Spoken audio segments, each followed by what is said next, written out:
Amigos, hoje ainda debatíamos no Cadeira Cativa a história de gastar mais do que pode.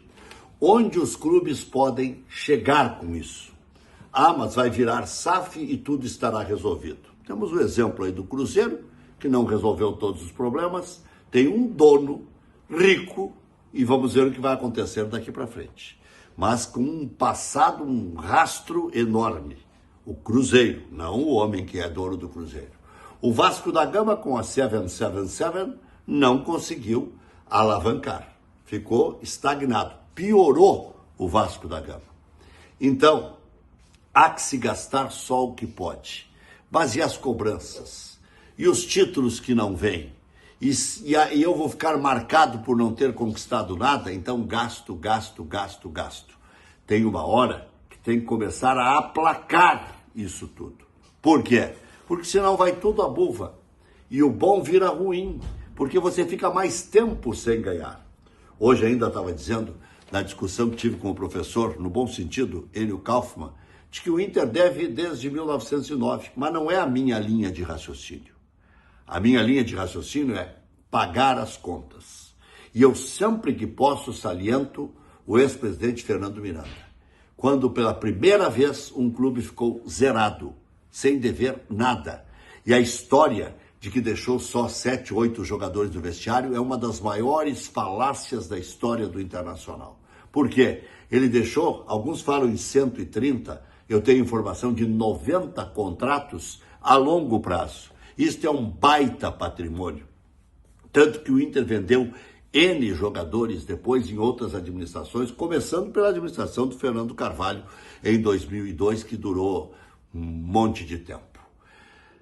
Mas o Inter tem um bom elenco.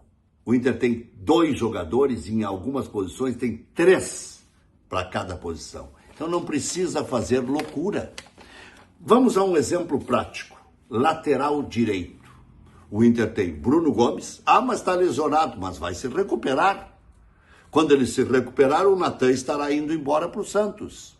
O Inter tem o Aguirre. E agora o Inter contratou um menino de 19 anos do Guarani, Ian Henrique.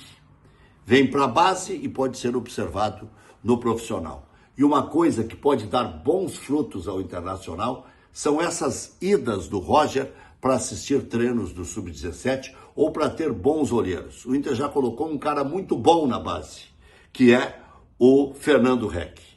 O Fernando Reck, ele é ótimo e foi muito bem no Juventude. Não é porque o sobrenome seja Reck, é porque ele é competente. E é isso, se cercar cada vez mais de gente competente. Você tem um Ener Valencia e um Borré e tem um Ricardo Matias. É um crime, o Ricardo Matias não pode jogar porque existem esses dois. Sim, mas esses dois são experimentados e tal, tá aí o Ener Valencia empilhando gols pelo Equador, tá numa outra fase, tá mais feliz, mas custa um caminhão de dinheiro. E isso tem um limite. 1, 2 ganhando 1 milhão para cima, ok. É que tá tudo pela hora da morte. Qualquer jogador, meio jogador, né?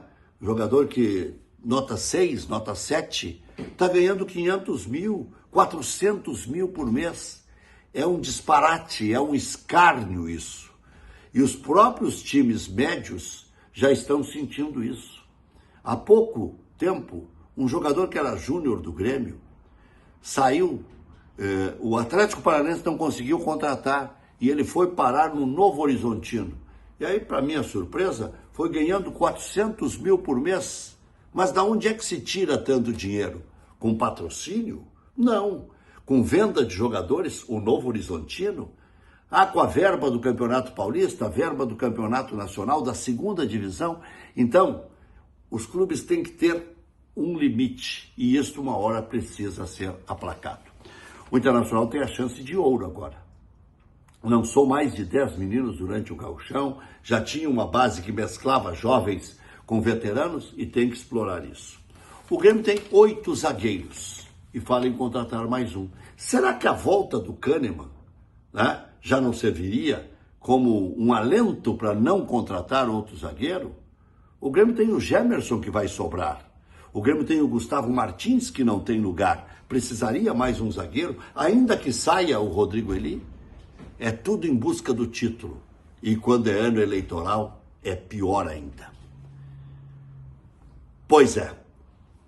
Uma outra coisa que eu preciso analisar. Vira e mexe, o cara tem que estar ouvindo piadinha que puxa para um lado, puxa para o outro.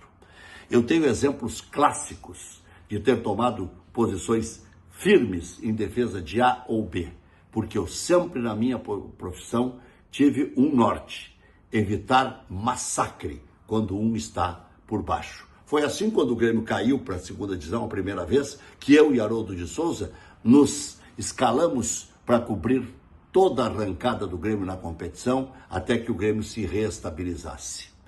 E não me arrependo de um gesto que eu tenha feito na minha carreira. Então, piadinha daqui, acolá, em mim não cola. A gente tem que ter decência na carreira.